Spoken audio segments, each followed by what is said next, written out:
Hello students, in today's lecture we study about inheritance in Java. This is the important pillar of object oriented programming concept. Inheritance ही काय object oriented programming concept आहे. तर हा part सगळ्यात important concept आहे कुठली जावामधली. It is the mechanism in Java by which one class is allowed to inherit the features, fields and methods of another class. म्हणजे काय आपण पॅरेंट क्लास म्हणजे बेस क्लासच्या प्रॉपर्टीज आपण डिराइव्ड क्लासच्या प्रॉपर्टीजमध्ये ॲक्सेस करू शकतो. कशा थ्रू? इनहेरिटन्स थ्रू आपण काय करू शकतो, एका क्लासच्या प्रॉपर्टीज दुसऱ्या क्लासमध्ये आपण ॲक्सेस करू शकतो. आता इम्पॉर्टंट टर्मिनॉलॉजीज कुठल्या आहेत? सुपर क्लास, बेस, सब क्लास आणि रियुजेबिलिटी. या काय आहेत इम्पॉर्टंट टर्मिनॉलॉजीज आहेत कुठल्या इनहेरिटन्सच्या. आता सुपर क्लास म्हणजे काय? The class whose features are inherited is known as a super class or a base class or a parent class. Inherited ज्या क्लासच्या प्रॉपर्टीज आपण इनहेरिटेड करू शकतो सुपर क्लास त्याला म्हणायचं, किंवा पॅरेंट क्लास किंवा बेस क्लास म्हणायचं. नेक्स्ट आहे sub class, the class that inherits the other class is known as sub class or a derived class or extended class or child class. काय काय म्हणू शकतो आपण सब क्लासला? डिराइव्ड क्लास म्हणू शकतोय, एक्सटेंडेड क्लास म्हणू शकतोय, चाइल्ड क्लास म्हणू शकतोय. The sub class can add its own fields and methods in addition to the super class fields and methods. म्हणजे काय, तुम्ही एक पहिला क्लास बनवणार आहे, त्या पहिल्या क्लासला आपण काय म्हणायचं आहे? पॅरेंट क्लास किंवा सुपर क्लास. पॅरेंट क्लासमध्ये प्रॉपर्टीज ज्या असतील, म्हणजे जे मेथड्स असतील किंवा डेटा मेंबर्स असतील, त्या प्रॉपर्टीज आपण इनहेरिट्स करू शकतो आहे कुठल्या क्लासमध्ये? सब क्लासमध्ये. सब क्लासलाच आपण काय म्हणू शकतो आहे? डिराइव्ड क्लास, एक्सटेंडेड क्लास किंवा चाइल्ड क्लास. आता इनहेरिटन्सचा इम्पॉर्टंट ॲडव्हान्टेजेस कुठला आहे? रियुजेबिलिटी. का? Inherit supports the concept of reusability. That is when we want to create a new class and there is already a class that includes some of the code that we want, we can derive our new class from the existing class. By doing this we are reusing the fields and methods of the existing class. म्हणजे काय? रियुजेबिलिटी म्हणजे काय? जर तुम्ही एखादा code म्हणजे एखादा class create करून ठेवलेला असाल आणि तुम्हाला अजून एक क्लास क्रिएट करायचा आहे, पण त्या पहिल्या क्लासच्या प्रॉपर्टीज तुम्हाला काय करायचं आहे? हव्या आहेत, त्या आपण काय करायचं आहे? रिटर्न लिहायचे नाहीत. आपण काय करू शकतो आहे? इनहेरिटन्स म्हणजे इनहेरिटन्सची कन्सेप्ट वापरून आपण त्या क्लासमधल्या म्हणजे फर्स्ट क्लासमधल्या प्रॉपर्टीज आपण काय करू शकतो? यूज करू शकतो. म्हणजे काय झालं? कोड रियुजेबिलिटी झाला, म्हणजे आपल्याला रिटर्न कोड लिहायची गरज नाही आहे. आता आपण एक एक्झाम्पल थ्रू बघूया की रियुजेबिलिटी म्हणजे काय आणि कशा पद्धतीने पॅरेंट क्लास आणि चाइल्ड क्लास इनहेरिट्स करता येतो. How to use inheritance in Java. आता इनहेरिटन्स करताना आपल्याला एक कीवर्ड लागणार आहे, तो कुठला आहे? एक्सटेंड्स. म्हणजे पॅरेंट क्लासच्या प्रॉपर्टीज चाइल्ड क्लासला इनहेरिट्स करताना आपल्याला काय करायचं आहे? कीवर्ड्स एक्सटेंड्सचा वापर करायचा आहे. आता बघा इथे मी सेंटॅक्स तिथे लिहिलेला आहे. Class, derived class. क्लास हा काय झाला? कीवर्ड झाला. डिराइव्ड क्लास काय झाला? क्लासचं नेम झालं. कुठल्या? डिराइव्ड क्लासचं म्हणजे चाइल्ड क्लासचं. एक्सटेंड्स मी काय केलेलं आहे? कीवर्ड वापरलेला आहे.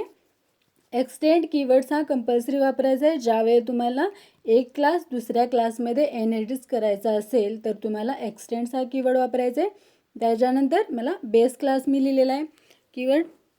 समजलं सेंटॅक्स इनहेरिटन्सचा? Class, derived class, extends, base class. हा काय झाला तुमचा एक्झाम्पल म्हणजे सेंटॅक्स झाला. आता एक एक्झाम्पल बघूया. त्या एक्झाम्पलमध्ये काय घेतलेलं आहे? क्लास बायसिकल घेतलेला आहे. क्लास बायसिकलमध्ये मी 2 फील्ड घेतलेले आहेत इंटिजर टाईपचे as a public, gear and speed. 2 काय केले आहेत? बायसिकलला गेअर आणि स्पीड मी काय केलेले आहेत? 2 डेटा टाईप घेतलेले आहेत. इंटिजर टाईपच्या डेटा टाईपचे 2 व्हेरिएबल डिक्लेअर केलेले आहेत. त्यानंतर मी कन्स्ट्रक्टर केलेलं आहे, पॅरामीटराइज्ड कन्स्ट्रक्टर. तुम्हाला कन्स्ट्रक्टर म्हणजे काय माहिती आहे. Parameterised constructor same as a class name. Bicycle मी 2 पॅरामीटर पास केलेले आहेत, गिअर आणि स्पीड. मी 2 केलेले आहेत. This dot gear equals to gear and this dot speed equals to speed. This आणि दिसचा अर्थ तुम्हाला मी सांगितलेला आहे. दिसचं मिनिंग काय, दिस वापरायचं हे पण मागच्या लेक्चरमध्ये मी सांगितलेलं आहे. आता काय झालं, एक कन्स्ट्रक्टर कॉल केलेला आहे. नेक्स्ट मेथड्स घेतलेले आहेत मी. आता मेथड कुठल्या कुठल्या आहेत, apply brake, public void apply brake, int decrement. म्हणजे काय करायचं आहे मला, ब्रेक ॲप्लाय करताना इन्क्रीमेंट आणि डिक्रीमेंट. मी काय केलेलं आहे, 2 मेथड घेतलेल्या आहेत. पहिली पब्लिक व्हॉइड ॲप्लाय ब्रेक, त्याच्यामध्ये मी इंट डिक्रीमेंट नावाचं एक हे घेतलेलं आहे.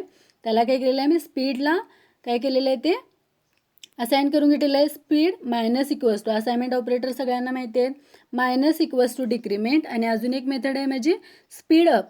ॲप्लाय ब्रेक आणि स्पीड अपमध्ये सुद्धा मी इन्क्रीमेंट घेतलेले आहेत, एक डिक्रीमेंट आणि एक इन्क्रीमेंट.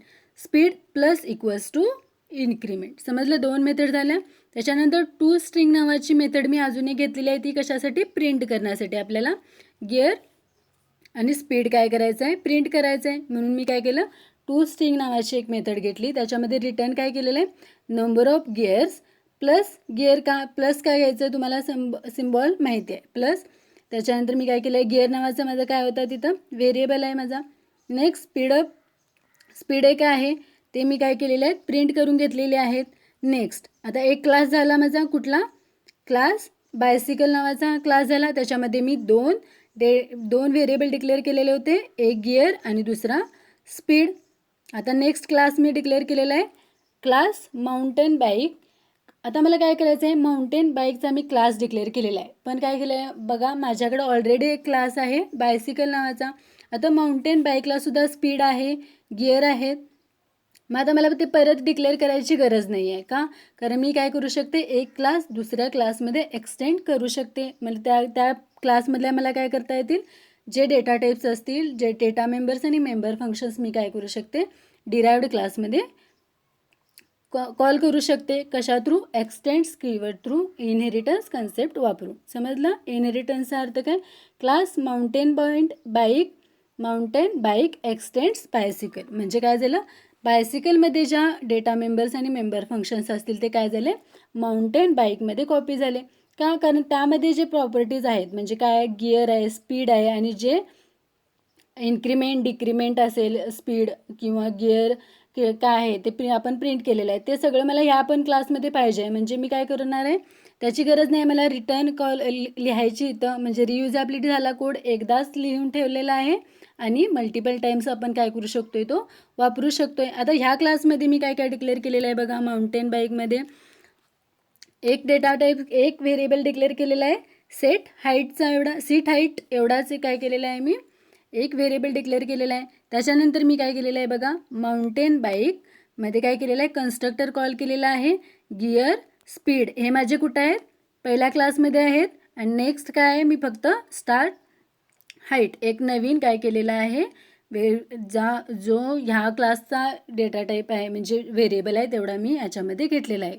त्याच्यानंतर मी काय केलेलं आहे, सुपर कीवर्ड वापरलेला आहे. सुपरचा अर्थ तुम्हाला माहिती आहे. जर काय करायचं आहे, एक्झॅक्टली पॅरेंट क्लास तर तुम्हाला डेटा मेंबर्स किंवा मेंबर फंक्शन्स कॉल करायचे असेल तर आपण काय करू शकतो, सुपर कीवर्ड वापरू शकतो. सुपर कीवर्डमध्ये 2 व्हेरिएबल आहेत, स्पीड आणि गिअर, ते मी इथं कॉल केलेले आहेत. आणि next seat height equals to start height. आता इथं दिस का वापरलेले नाही आहे, दिस कधी वापरतो आहे, ज्यावेळेला सेम कॅरेक्टर असतील, सेम डेटा व्हेरिएबल्स असेल आणि पॅरामीटर नेम सेम असेल, त्याच वेळेला आपण काय करू शकतो, दिस कीवर्ड वापरू शकतो. आता सीट हाईट आणि स्टार्ट हाईट हे वेगवेगळे नेम आहेत, म्हणून मला काय करायचं, इथं दिस वापरायची गरज भासत नाही. समजलं, सुपरचा अर्थ कळाला. परत इथं मी काय केलेलं आहे, नेक्स्ट केलेलं आहे बघा, काय, माउंटेन बाईक सब क्लास ॲड्स, एक मेथड मी इथं अजून ॲड केलेली आहे, set height.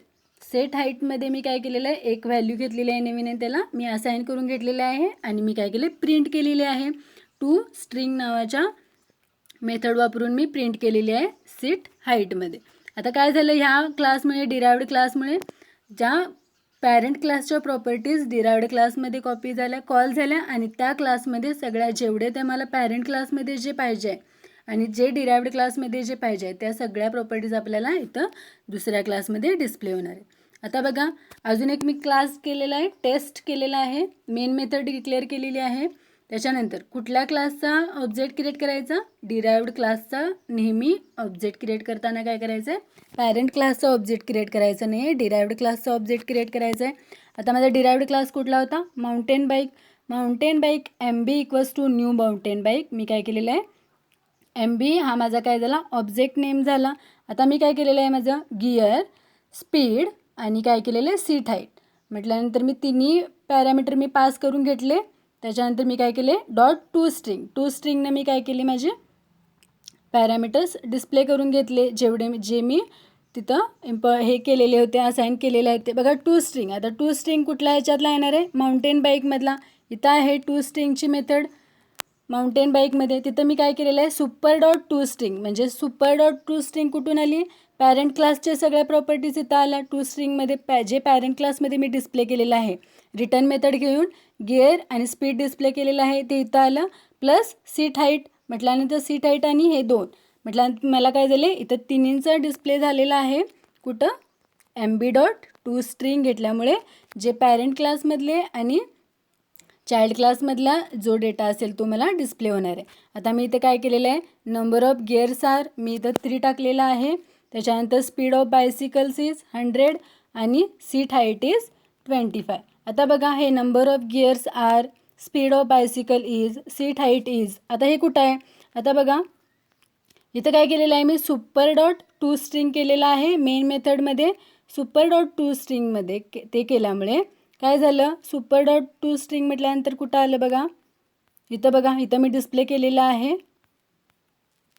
Number of gears. हा माझा कुठला आहे, parent class. Number of gears are, speed of bicycle is, हे कुठे आहेत, म्हणजे पॅरेंट क्लासमध्ये आहेत. त्याच्या प्रॉपर्टीज मला कुठे झाला, कॉल झाला, चाइल्ड क्लासमध्ये आलेत. चाइल्ड क्लासमध्ये आल्यानंतर मला काय झालं, चाइल्ड क्लासमधल्या जे पॅरेंट क्लासमध्ये असलेले प्रॉपर्टीज प्लस चाइल्ड क्लासमधल्या असलेल्या प्रॉपर्टीज मला काय झालं, मी काय करू शकते, वापरू शकते. कुठं, इनहेरिटन्सचा वापर करून. समजलं, मला आउटपुट डिस्प्ले झाला. नंबर ऑफ गिअर्स आर 3, तुम्ही जे असाईन केलेलं असेल व्हॅल्यूज त्या. Number of speed of bicycle is 100 आणि सीट ऑफ हाईट इज 25. समजलं, इनहेरिटन्सचा अर्थ काय, डिराइव्ड क्लासच्या प्रॉपर्टीज आपण चाइल्ड क्लासमध्ये म्हणजे बेस क्लासच्या प्रॉपर्टीज डिराइव्ड क्लासमध्ये आपण काय करू शकतो, यूज करू शकतो युजिंग एक्सटेंड्स कीवर्ड्स. आणि कुठली कन्सेप्ट आहे, इनहेरिटन्स कन्सेप्ट आहे. आता बघा, when an object of mountain bike class is created, A copy of all the methods and fields of the super class acquires memory in the object. म्हणजे काय, ज्यावेळेला तुम्ही माउंटेन क्लास म्हणजे कुठला, चाइल्ड क्लासला ज्यावेळेला तुम्ही ऑब्जेक्ट क्रिएट करताय त्यावेळेला पॅरेंट क्लासच्या सगळ्या प्रॉपर्टीज काय होतात, तुमच्या कॉल होतात. मेथड्स ॲक्वायर मेमरीज म्हणजे त्या क्लासच्या म्हणजे पॅरेंट क्लासच्या सुद्धा मेमरीजसाठी काय होतं, स्पेस काय होते, भेटतो आहे. कुठं, ज्यावेळेला तुम्ही डिराइव्ड क्लासचा ऑब्जेक्ट क्रिएट करताय त्यावेळेला. That by using the object of the subclass we can also access the member of a superclass. superclass म्हणजे काय, पॅरेंट क्लास. आता तेच एक्झाम्पल बघा, सेम आहे. जेवढा आता आहे मेन काय, ऑब्जेक्ट ऑफ माउंटेन क्लास हा एक पार्ट झाला तुमचा ऑब्जेक्ट ऑफ माउंटेन क्लासचा. त्याच्यामध्ये काय झाले, copy of bicycle methods and fields in mountain bike object. म्हणजे काय झालं, आता माउंटेन बाईक माझा कुठला क्लास आहे, डिराइव्ड क्लास आहे आणि बायसिकल माझा पॅरेंट क्लास आहे. आता त्या बायसिकलच्या पॅरेंट क्लासच्या प्रॉपर्टीज कुठं झालेल्या आहेत, माउंटेन बाईक म्हणजे चाइल्ड क्लासमध्ये कॉल झालेले आहेत. बघा, इंट गिअर, इंट स्पीड म्हणजे डेटा मेंबर आणि मेंबर फंक्शनसुद्धा. Apply brake, speed up, to string, ह्या काय झाल्या प्रॉपर्टीज जेवढ्या होत्या म्हणजे डेटा मेंबर्स आणि मेंबर फंक्शन्स असतील ते सगळे माझे कुठे झाले, डिराइव्ड क्लास म्हणजे चाइल्ड क्लासमध्ये कॉपी झाले. त्याच्यानंतर जे तुम्ही माउंटेन बाईक म्हणजे तुमच्या चाइल्ड क्लासमध्ये ज्या प्रॉपर्टीज असेल त्या आणि ज्या पॅरेंट क्लासमध्ये होत्या त्या सगळ्या एकत्र कुठं झाल्या, डिराइव्ड क्लासमध्ये कॉपी झाल्यात. नेक्स्ट बघा,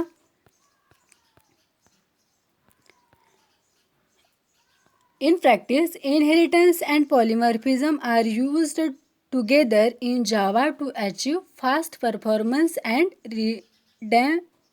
रिडंडेबिलिटी ऑफ कोड. म्हणजे जर तुम्ही इनहेरिटन्स आणि पॉलिमॉर्फिझम कन्सेप्ट एकत्र वापरला तर तुम्हाला फास्ट परफॉर्मन्स आणि रियुजेबिलिटीसुद्धा आपण काय करू शकतो आहे, इम्प्रूव्हमेंट करू शकतो आहे. कधी? जर तुम्ही इनहेरिटन्स आणि पॉलिमॉर्फिझम वापरत असाल तर. आता एक इम्पॉर्टंट नोट्स आहे, ज्यावेळेला तुम्ही ऑब्जेक्ट क्रिएट करणार आहे डिराइव्हड क्लासचा म्हणजे चाइल्ड क्लासचा, मस्ट रिमेंबर की फक्त तुम्हाला कुठला चाइल्ड क्लासचाच ऑब्जेक्ट तुम्ही क्रिएट करू शकता, पॅरेंट क्लासचा ऑब्जेक्ट क्रिएट करायचा नाही आहे. आता नेक्स्ट लेक्चरमध्ये आपण बघूयात टाईप्स ऑफ इनहेरिटन्स, म्हणजे मल्टिपल टाईप्स आहेत इनहेरिटन्सचे. Single inheritance, multiple inheritance, multi level inheritance, hierarchical inheritance, अजून टाईप्स आहेत इनहेरिटन्सचे, ते आपण बघूयात नेक्स्ट लेक्चरला. Now we are stop here. Thank you.